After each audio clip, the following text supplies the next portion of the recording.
How to get started on a weight loss journey without crazy exercise or painful or strict exercise. Recently, someone reached out to me and asked, Dhaval, I put on weight and I want to lose weight, but I don't know where to start. So I thought of, it's something that a lot of people would be struggling with. So I thought, let me put this as a video on my channel so that it can help you. My name is Dhaval Bhadeshiya. I'm a certified nutrition, health, and change psychology coach specializing in healthy and sustainable weight loss. If that's something you're looking for, this channel is for you. In this video, I'm going to show you how to lose weight in a healthy and sustainable way without following any crazy diets or painful exercises or workouts. So let's get started. Number one, understand this. Weight gain is a result of caloric surplus. There is nothing more, nothing less than that. However, it's not as simple as moving more and eating less. That's a primitive way of looking at it and doing things. So, but what is calorie surplus? In simple words, your food intake is providing you with more calories than that you're using on daily basis. And there are many reasons for it. We will talk about them later in this video and I'll take you through that. So, number one, or number two, like what are the factors that affect this caloric intake? Let's look at this. There are four factors that actually affect your caloric intake in a, or what I call it as these are the four different domains of health that you need to take care of. Number one, nutrition, because nutrition is where the input comes from. Okay, all the calories that you have in your body only and only comes from the food that you eat. It cannot come from anywhere else, not from air, not from light. We don't do photosynthesis. Number two is your physical movement. Your physical movement actually helps you utilize a lot of these calories. Your rest and recovery impacts the way you move, or the amount of movement that you do, the way you digest, absorb your food, and way you behave with your food, which I'll get into a little more details. And your stress management, the amount of stress that you have also impacts the kind of caloric balance, hormonal balance in your body, and all of these. So let's dive into the nutrition part to get started with, right? So in nutrition, there are four things. It's not just about diet plan or meal plan, because most of the people, when they see that, oh, they've put on weight, try to restrict eating food, and that restriction doesn't last for a long time. Yes, it is true that you get the calories from the food, but you need to understand little more to make it more sustainable, more manageable, and healthier. So number one, what you eat matters. When you say what you eat, is one, balance of nutrients. Okay, what are the nutrients that you're eating matters a lot. Number two is the quality of those nutrients, in terms of if you're getting calories, are you getting right amount of vitamin, minerals, and all of these things from that calories. Second is, or the important part is, how much you eat. What's the overall quantity of what you eat? Some people have this big meals as their way of eating, where they eat too much in a one meal. That's like overeating happens. Some people have a problem with you know eating too frequently or snacking even if they are not hungry. That leads to the overall intake of food, and you may feel like you're not eating too much, but this is where you get more calories from. You get calories from beverages, tea, coffee, sodas, and all the things that you drink. Third thing is, a lot of people have this late nights, and that binging or watching eating while you're watching TV, you don't even realize how much you're eating. So this is the way your overall quantity of food would have increased. Like, and again, it depends upon what your occupation is as well, what stage of life you are in. For example, if you're a new mom who has a toddler or a small kid at home, you might actually end up eating more food, because you end up cleaning their plate and putting it in your mouth. So these are the things that happens. I've seen that happen with a lot of people that I work with. The third thing is how you eat. very, very important because having physical as well as mental satisfaction is important. So in terms of how you eat, you got to understand that your body needs time to really understand if you have had enough food. Because number one, when your stomach sends signal to your brain, it takes about 20 minutes for your stomach to really understand that it's full and send signal to your brain. Your hormones, which actually give you a trigger of hunger and fullness, takes time to understand and regulate themselves and then say that, oh, I'm not hungry anymore. So that's about your mental and physical sensations. Like mentally also, you should feel satisfied with the food. If you're going to eat something which you don't like, the chances of you sticking to that diet, that meal plan, are very, very low. In fact, none. And that's where how you eat is very, very important. And then why you are eating, and when you are eating. Very, very important again here, because here is the thing: do you eat because you're physically hungry, or do you eat for other reasons? Like people eat when they're angry, people eat when they're happy, people eat when they're stressed, people eat because of multiple reasons. Now that actually ends up being a calorie surplus because your body is not telling you you're hungry. You just end up eating because something else happened in your life and you're using eating as a coping mechanism. So this is how nutrition plays an important role. So what you got to do is you got to identify where are you with respect to all four of these, and then make change on that. Now, let's move to the next thing: physical movement, right? Now, for a lot of people, physical movement means going to gym. Okay, now that's not the case. I'm going to give you two parts of physical movement and how it really works. So, number one, exercise activity, and number two is non exercise activity, which is highly ignored for a lot of sedentary people. And most busy professionals that I work with end up actually having no non-exercise activities. So number one, exercise activities. There are only two kind of exercise activities: strength and cardio. You can keep your exercise routine between 20 to 40 minutes, 4 to 5 days a week. That's the most sustainable that I have seen. Now, there are multiple studies. People will tell you 30 minutes, people will tell you 60 minutes a day, 5 to 6 hours a week. All these things are fine. Yes, they are recommendations, but what I've seen in real life is that 20 to 40 minutes, 4 to 5 days a week works best for most people, especially if you're a busy professional like me or my clients. So that's exercise activity for you. Try to do the balance of cardio and strength both. But just to get started with, you can do any of these. Okay. So that's exercise activity for you. Now comes a non-exercise activity, very, very important part. What are your daily habitual non-exercise activities? And there are multiple ways of doing it. In fact, I just created a small video, I think last week on Instagram on that. It's very simple. Like you can actually, burn a lot more calories by non-exercise activities. Example, you can have a standing desk. While you're working, you're actually standing, which means you're burning 3 times more calories than what you would do while sitting. You can actually, talk to people when you're on phone, when you're talking to somebody, go for a walk, right? Instead of doing Swiggy, Zomato, you can walk up to a nearby restaurant, nearby grocery store, and get things. You can play with your kids. You can wash your car. Like there are tons of options. You can plant your plant plants or water your plants. Do any of these. These are daily habitual non-exercise activities that you can get into. Okay, very important. Actually doesn't feel like exercise, becomes part of your life over a period of time, and it keeps you functionally fit. Second part to that is periodic recreational non-exercise activities, uh, like I used to go swimming on weekends.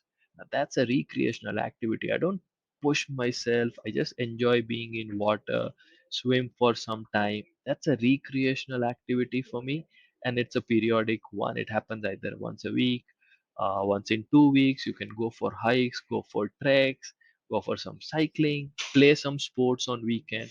All of these are non-exercise activities. So you can do that. That would be helpful to you. So that's a physical movement part. This is where you're burning or you're using up some calories. Now understand this.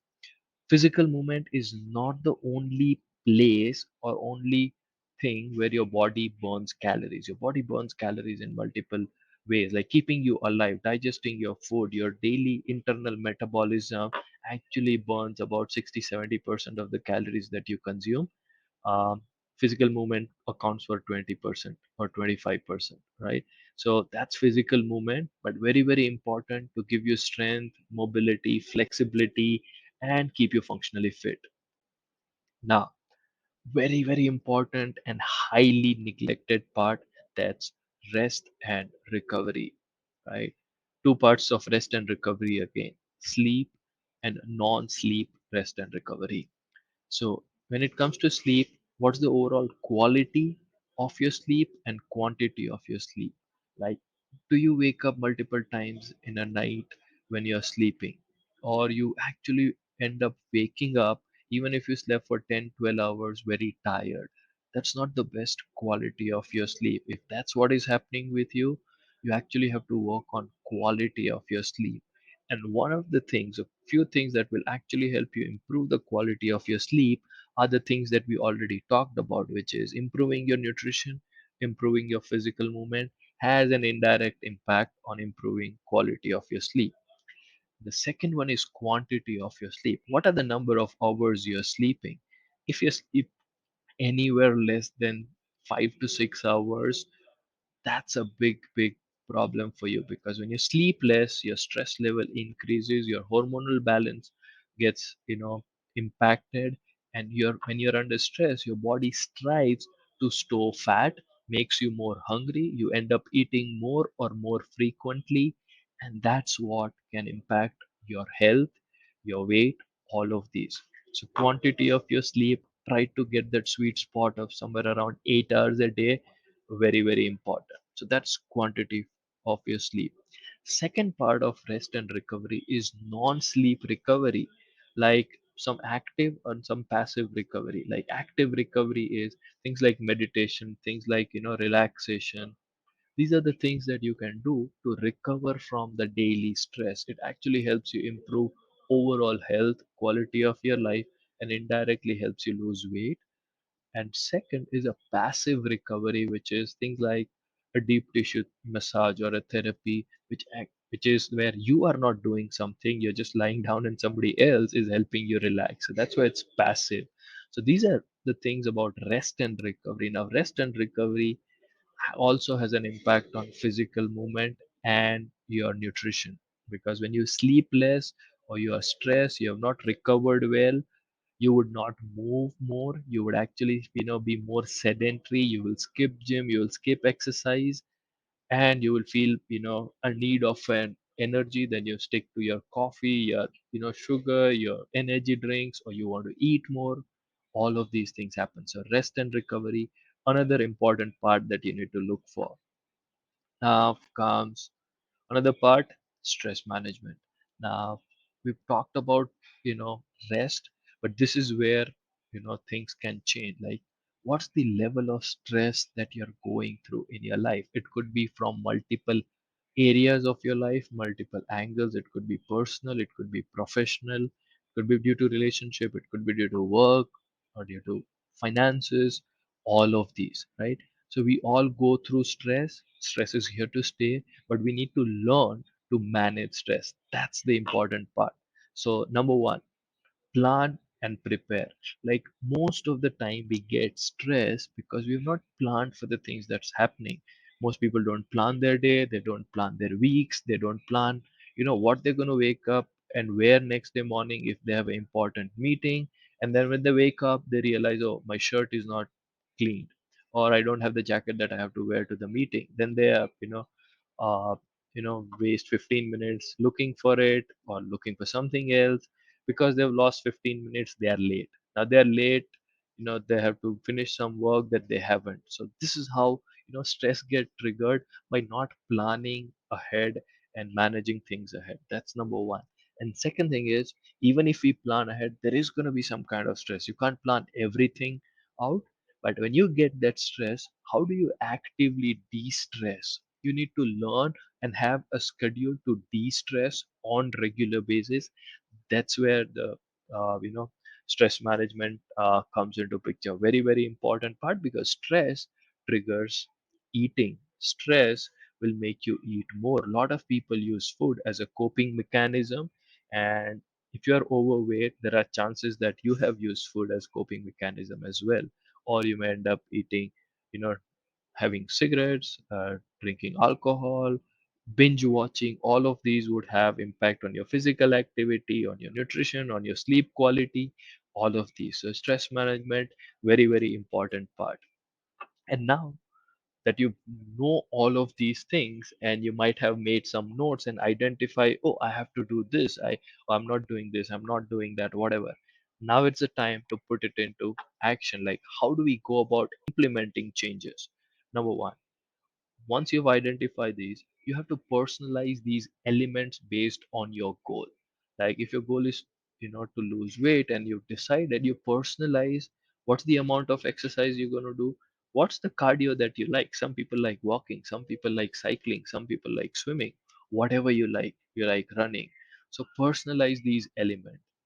Number two, pick only one thing and work on it. Don't try to change too many things at once, because you don't have capacity, energy to make those changes. You're already busy, you're already stressed, you don't want to implement or increase more stress. So that's second. Create a clear step by step plan. Like, this is action one, two, three. Work on them one by one. Now, once you've identified a particular action that you want to work upon, what you got to do is, you want to make that so small that you don't need to depend on motivation. For example, exercise. If you decide to start exercise and you feel like, I want to do 60 minutes of exercise, but then if you need a lot of motivation to do that, make it smaller. Even if it's 5 minutes, that's fine. You can start with 5 minutes, and then increase that to 10, 15, 20, 30, and 60. That's how you can make a long term sustainable change. Now, other thing is, make that action more fun, likable, and enjoyable. Because here is the thing, okay?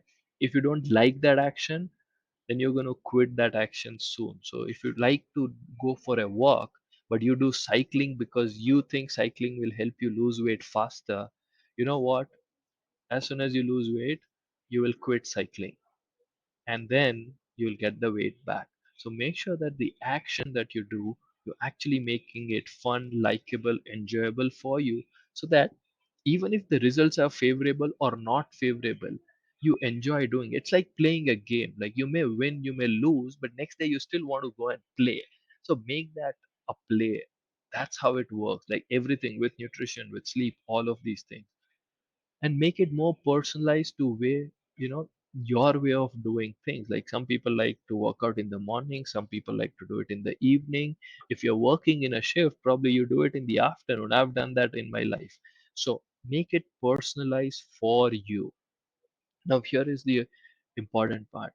Arrange for things, people, situation around you to make these actions easy. Like, if you know that you have to go to gym, make sure that your shoes, your gym gear, your gym is nearby. You don't have to spend a lot of time. You have alarm which tells you that it's 7:30, even if it's in the evening, that it's 7:30 and time to go to gym. So schedule things, establish triggers and reminders so that you don't miss out on it. Like, most people are bad at remembering things, and I am the one. Like, I put everything on my calendar, I have alarms for everything, right? Which makes me not put load on my head, because I don't have to remember. If it's time, I'll get to know about it. Join a community of people who are already doing these actions to get inspired. If you like to walk, join a walking community, walking park, or go to the park where everybody else is walking. So what happens is, walking is a very normal thing. If you like to eat salads, okay, join a community where people prepare multiple salads every day. It could be physical, it could be virtual.